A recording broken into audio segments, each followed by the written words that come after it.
Next up is the regional sales head of Ayala Land, a licensed broker and has over 5 years of experience in real estate sales management. Please welcome Mr. Ron Galura.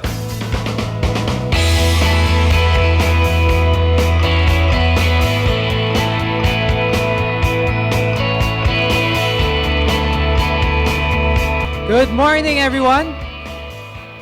Kumusta kayong lahat? I'm very happy to be here. It's an honor to be presenting to a dynamic and I understand an outstanding group of business owners of Sante Barley. Please give yourselves a big round of applause. Now, I understand that I'm standing in the way of your lunch meal. So I decided to cut my presentation. So I originally had 300 slides. So ginawa ko na lang pong 30 slides. And hopefully we finish it in 20 to 30 minutes. Now, as you may know, Sante Barley is a partner of Ayala Land, and we are proud to be associated with the company with its Sante Fitness Hub in our Vermosa estate. So I'll be showing you a slide or two about that later on. So the topic, lumiit lang yung font size, is investing in real estate. Anyone interested in knowing more about investing in real estate? Who among you here have already invested in real estate properties? Can we see a show of hands? Okay. So, as you heard, I am from Ayala Land, an Ayala Land company. And when I was doing the deck, the presentation slides for my presentation this morning, I made a conscious effort not to make this a commercial about Ayala Land. So I don't want to make it a sales pitch of our projects. Ayoko itong maging hard sell. So I hope to be able to share some helpful content on investing. So we'll start with the basics of investments and how real estate could be a good investment vehicle for wealth creation. But of course, it is unavoidable for me to share some of our projects for your information and maybe for your consideration as real estate investments. Sounds good? Gutom na ba kayo? Di ba naman? Okay. So what is investing? I'll just go through this very quickly. And I think Marvin may have already touched on some of these concepts. So it's simply setting aside and committing funds with the expectation of receiving financial returns. So the important and the operative phrase here is the expectation, and it should be a reasonable expectation of receiving financial returns. Meron kang good probability nakikita ka. This is because investing is not gambling.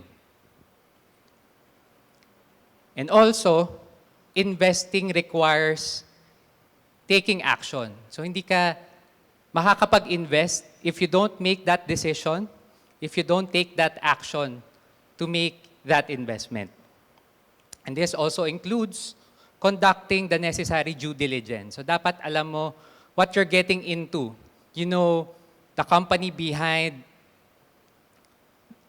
maybe the investment instrument that you're going to invest in and kung paano kakikita from that investment.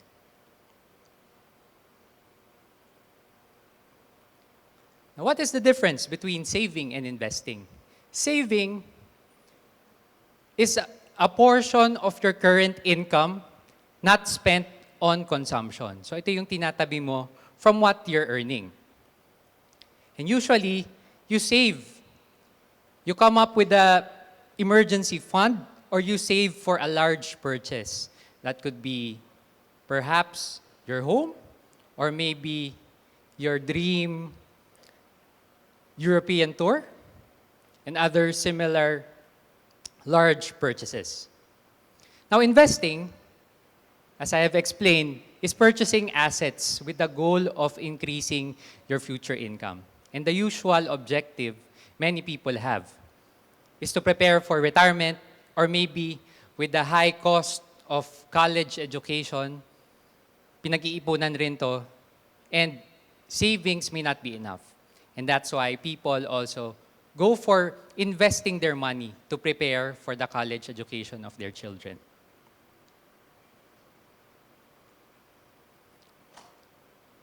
What are some sound investing tips and principles that I could share with you? First is to follow the right personal finance formula.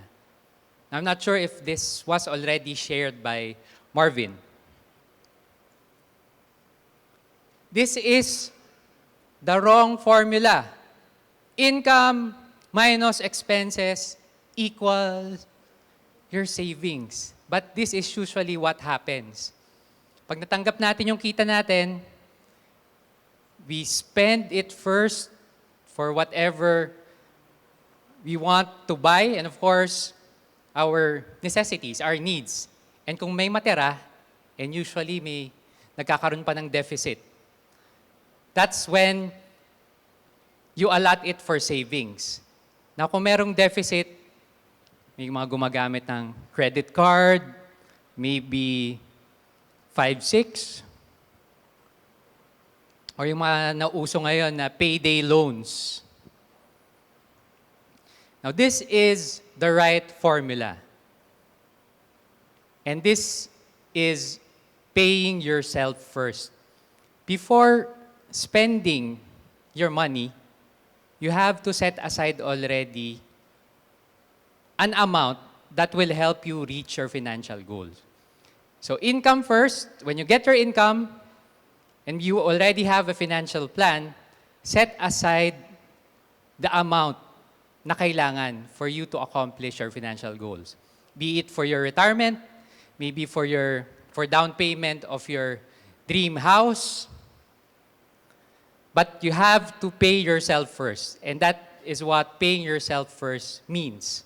Set aside savings, and then whatever is left, that's what you're going to use for your expenses. Of course, this is easier said than done. Kasi every time na nakakatanggap tayo ng income, we want to maybe treat ourselves with the luxuries that we are craving for or aiming for. And it's also important to have a long-term mindset and discipline to be able to be successful when it comes to investing. Great rewards are often delayed. And nangyayari to over the long run. So we really need to have that long-term mindset. And because of that, as I said, this is easier said than done. It requires discipline, delaying gratification, and having a long-term view. Make sense? Now, why bother to invest? Some get intimidated with maybe the jargon that they read about. But thanks to Marvin, I think he was able to share with you in layman's terms some of the investment opportunities that you can look into. But why bother to invest? First, we want to maintain our spending power. There is such a thing as inflation.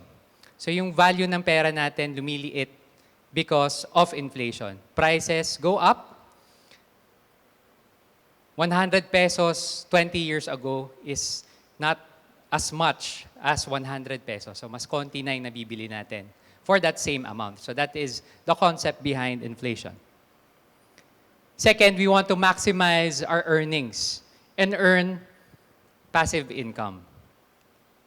So that's the best way for you to maximize your income. So even if you're not working, even if you're sleeping, if you have passive earning assets, you're able to still generate income from them. And the goal is to have as many of these passive earning assets in your possession. And of course, ultimately, you want to reach your financial goals. Now, these are some of your investment options and the relative risks that come with these investment instruments that you can invest in. So as you go up the pyramid, it is riskier. But as they say, the higher the risk, the higher the risk. The higher the risk, the higher the potential reward. And real estate is somewhere at the top of the middle part of this pyramid. So far, we've talked about the basics of investments, sound investing principles. Now, how does real estate as an investment, as an asset, do in maybe your investment program, your investment assets? So that is the second part. Why invest in real estate?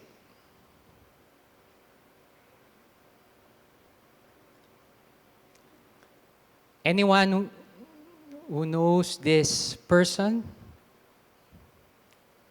This guy is John Paulson. He is a hedge fund manager. So he's said to be the person behind the greatest trade ever. Noong 2008, he earned, I think, during the US financial crisis, the US credit crisis, he bet against the US housing market. Medyo technical to, but because of this bet that he made, he bet that the US housing market is going to collapse. And on hindsight, he was successful with that, and he earned a cool $1 billion US dollars. And today, he's worth around $7 billion US dollars. So what does it have to do with investing in real estate? Even if he bet against the real estate market of the US, he still says, after the US housing crisis in 2008, that buying a home is the best investment any individual can make. But because of the factors and the circumstances during that time, noong 2007, that there was already, they say, irrational exuberance, or the more common term would be a property bubble in the US. He bet against it, and he profited handsomely from this bet. According to the Harvard University Joint Center of Housing Studies, home ownership continues to be and has long been central to the Americans' ability to amass wealth. The net worth of those who own their homes have significantly outpaced that of renters. So this is a study by the Harvard University on home ownership, wherein they track homeowners versus renters. Mas yumayaman, mas tumataas yung net worth of those who buy their homes versus those who just rent them. Why is this the case? Do you agree with this? Do you believe this? Or hindi kayo sigurado? Or gutom na kayo? Sige, bilisan na lang natin. Before we go to this, so the explanation behind this finding of the Harvard University Joint Center of Housing Studies is that just to simplify it, when you buy a home, it becomes a forced savings. So we go back to the formula. Ano yung correct formula that we need to follow to be effective? Income minus expenses. Income minus savings equals expenses. So when you buy a home, when you commit to buying a property, usually, hindi mo yan mabibili in cash. So, you save up for down payment and you take out a housing loan and you pay it in a monthly basis. So, you're forced to set aside money na hindi ka na matetempt. You will adjust your lifestyle so that you'll be able to afford that home that you want to buy. So yun yung reason why Harvard University's study says that those who buy their homes are able to accumulate more wealth. And aside from that, aside from being a forced savings, the value of their property also appreciates over time. So lalong lumalaki yung asset, yung value ng asset nila.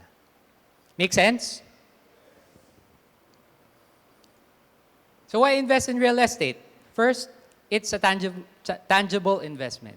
So it's something that is physical, tangible meaning you can touch it, you can live in it, something that you can enjoy. Compared to yung paper assets or portfolio assets na intangible. Higher capital appreciation potential. So mamaya I'll be showing some data that will give you an idea of how much value of real estate appreciates over time. It is also a good hedge against inflation dahil mas malaki yung potential for capital appreciation, you will be hedged or protected against inflation. So if, let's say, I think inflation rate is down to just 3.2% based on the latest update from the government, but it was from a high of around 6.7% noong September, October last year. So if your money is just in a savings account, how much does a savings account pay in terms of interest currently? Yung typical savings account, I would think around 0.5%. Meron pa yung tax, withholding tax. So talo ka when you account for inflation. Do you agree? Inflation rate, 3%, you're only earning, 0.5%. So you are losing money, so to speak, in terms of its value. Can also be a source of current income. How does that work? So kung meron kang properties and you're able to lease it out, you will be able to earn rent income. Do you follow? What are the important considerations in real estate investing? So for the longest time, ang laging sinasabi, there are 3 important factors. Can you name the 3?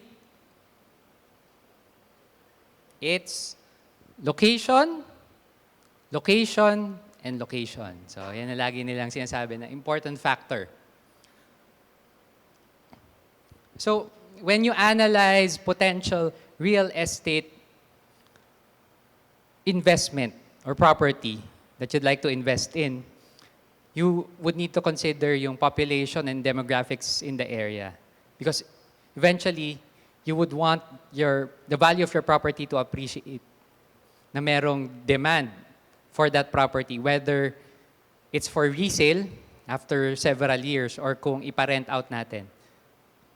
And in relation to that, meron na bang mga businesses? And what are the prospects of these businesses and the economic prospects of that location? You also need to consider if you're going to invest in pre-selling, ready for occupancy, or resale properties. What are the pros and cons? Pag pre-selling, you will enjoy the first mover advantage. Meaning, the cost of acquiring that property tend to be lower because hindi pa nakatayo yung building. Do you follow? So pag pre-selling, may first mover advantage ka and you'll be able to buy it at a lower cost. And if you invest in a good location and in a good property, the value of that property will, over time, will go up, will appreciate. However, hindi mo pa siya pwedeng magamit kasi pre-selling pa lang siya. Tinatayo pa lang or tinatapos pa lang yung project. Resale and ready for occupancy, they tend to have a higher price compared to pre-selling properties. But you will be able to enjoy already the benefits pag binili mo siya. So you can perhaps lease it out already, but usually you also have to pay in full. You take out a loan so that you can take possession of that property. You also have to take into account the property developer that you're going to buy a unit or a property from. And we say it's as important as considering where the location of your property is going to be. There were many instances before of projects not being completed, especially during the Asian financial crisis, no, nagkaroon ng difficulties in taking out loans and paying their debts. So maraming mga companies who folded up and may mga projects na hindi na kumpleto and or maybe na-delay yung completion of the project. And that's why it's important that you also take a look at the company. If they have a track record of completing their projects, if they are in good financial standing, and they are able to make the property appreciate. Do you agree?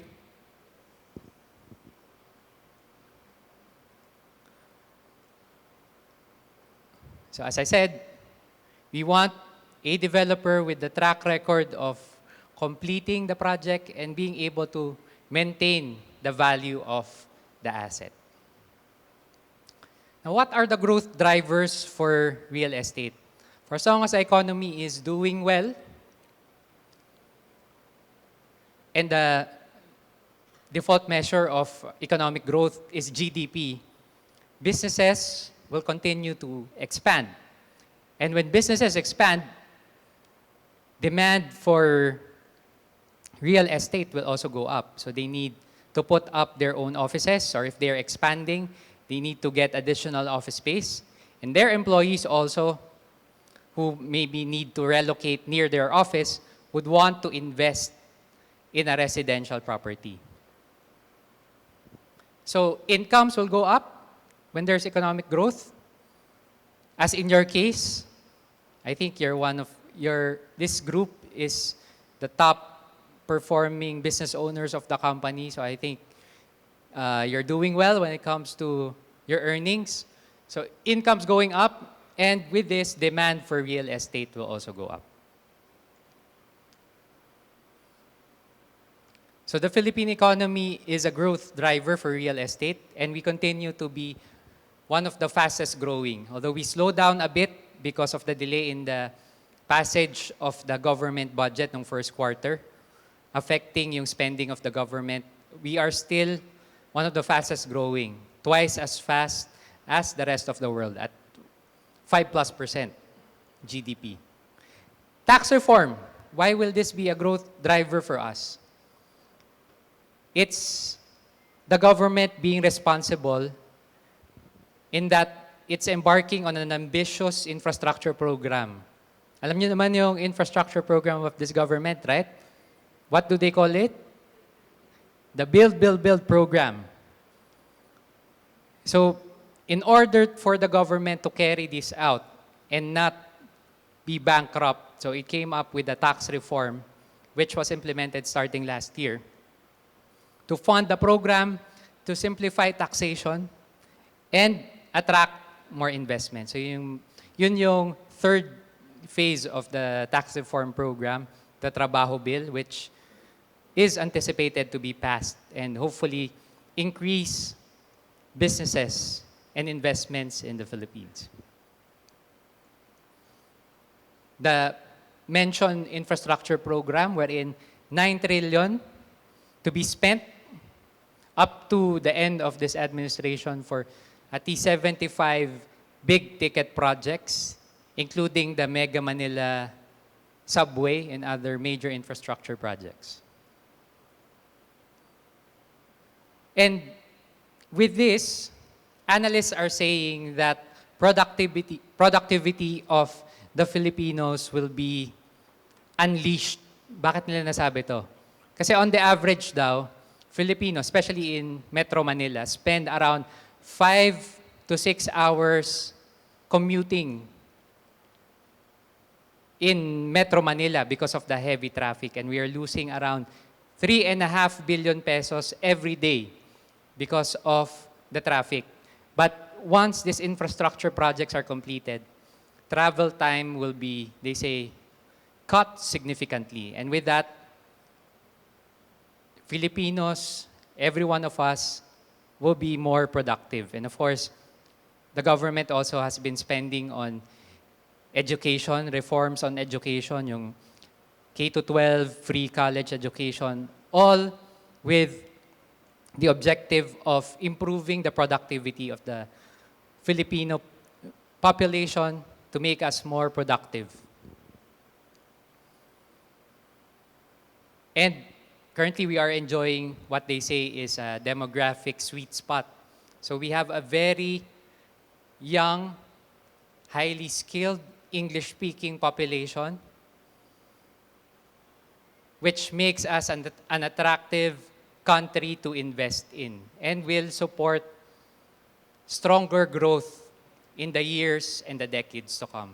Contrast this to maybe the likes of Japan, na aging na yung population, and even China and the US. So tayo, we are entering what they say is the demographic sweet spot, which Japan experienced and entered in the 1950s, and we know already yung naging experience ng Japan. Decades of economic growth. So we are potentially going to enjoy this, as they say.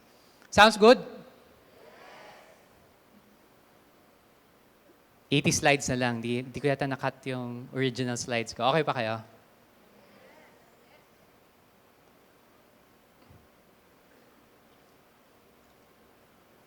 So far, we've talked about the first two parts, basics of investments, real estate as an investment vehicle.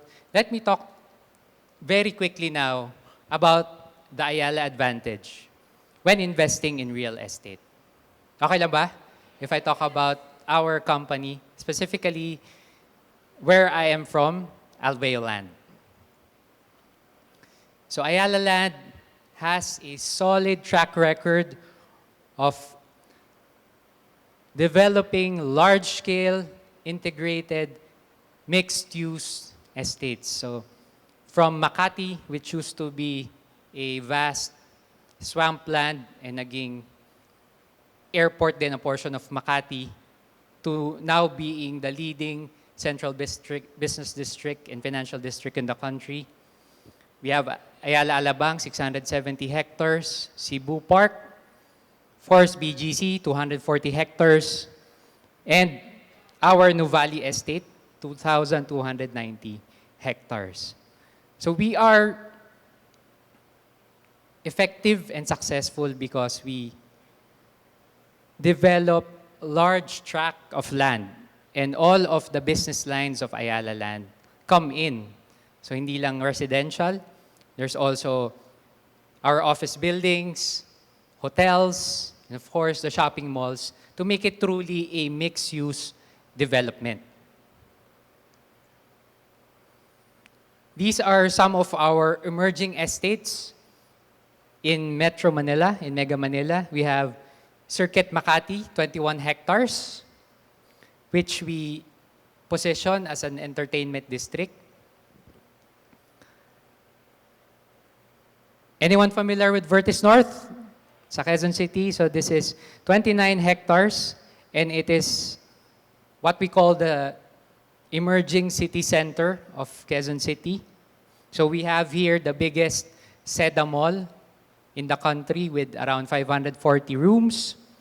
And we have already a couple of buildings turned over. Yung project namin in Alveo is going to be turned over early next year. We also have in Quezon City, Cloverleaf. Narinig nyo na ba yung Cloverleaf? So this is 11 hectares. Our pocket urban haven in that area. And more recently in Quezon City, our Park Clicks development. This is along the C5 corridor, kung familiar kayo, spanning areas in Quezon City and the Pasig area, around 35 hectares. And it's going to be the greenest CBD. So there will be a lot of greeneries and open spaces. So we've launched our first tower there last year by Ayala Land Premier. So kami in Alveo we are going to launch ours in a couple of months' time. South Park District in Alabang, 6 hectares.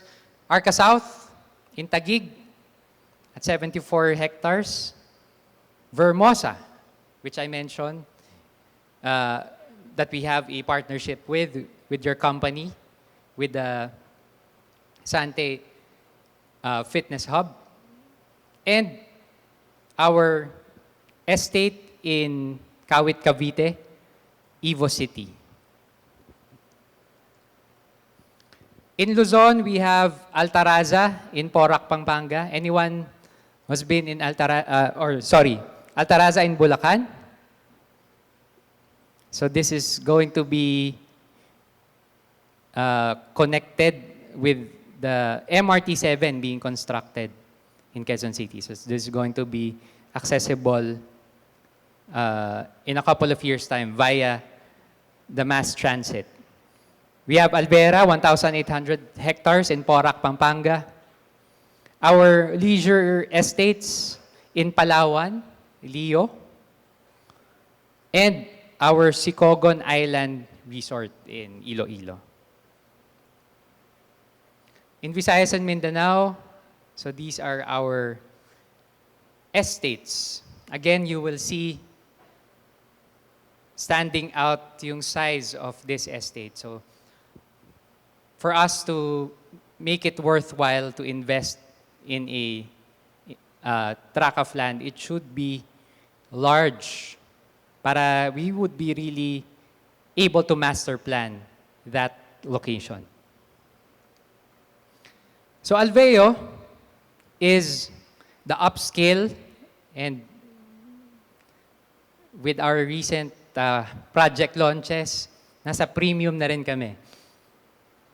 We are B with the average income of 100 or 50 to maybe 120 to 150,000. Price range of our projects is from 4 million to 35 million. And average price of a unit or a lot is around 10 million. These are some of the projects that we've completed and turned over. Verdana in Binyan, Venare in Nuvali, Celadon in Manila, Marquee in Pampanga, Trevea in Nuvali, Ameta Place. For our vertical projects, of course, you've heard about Serendra in BGC, to Serendra, the columns in Makati, Ayala Ave, and Legazpi Village, Celadon, Senta, and Sedona Park in Cebu. Some of our more recent projects, Lumira, Escala in Makati, our first office project. This is office project along Ayala Avenue called the Alveo Financial Tower, and our residential lots and commercial lots in Ivo City. Now let me just share with you, don't be intimidated because puro numbers to, but it just shows how the value of Ayala properties appreciate over time. So when we sold these subdivisions in 1962 or around 1962 when the data was collected, ang price, for example, ng Forbes Park is 88 pesos per square meter. Would you have bought a lot at Forbes Park at that time, given the chance?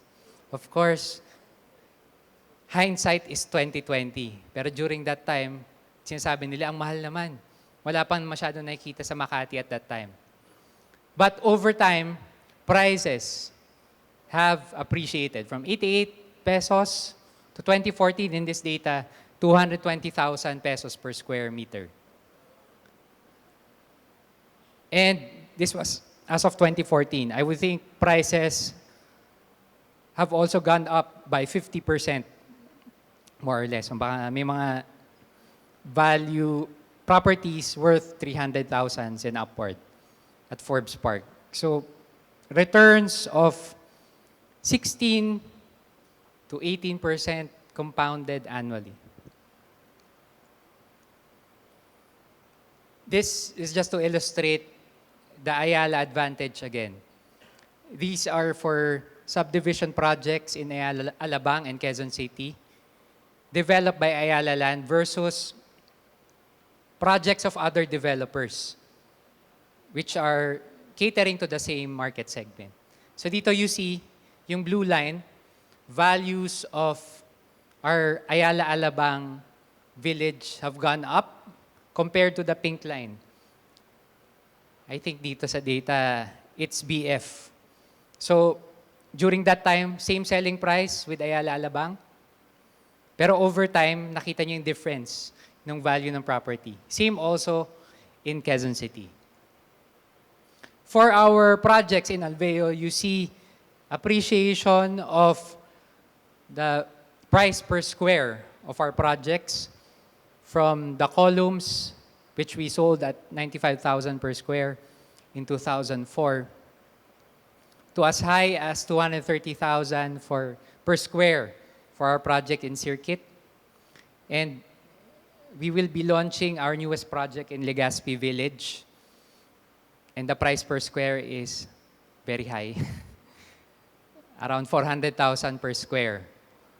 Because it's in fronting the Legazpi Park.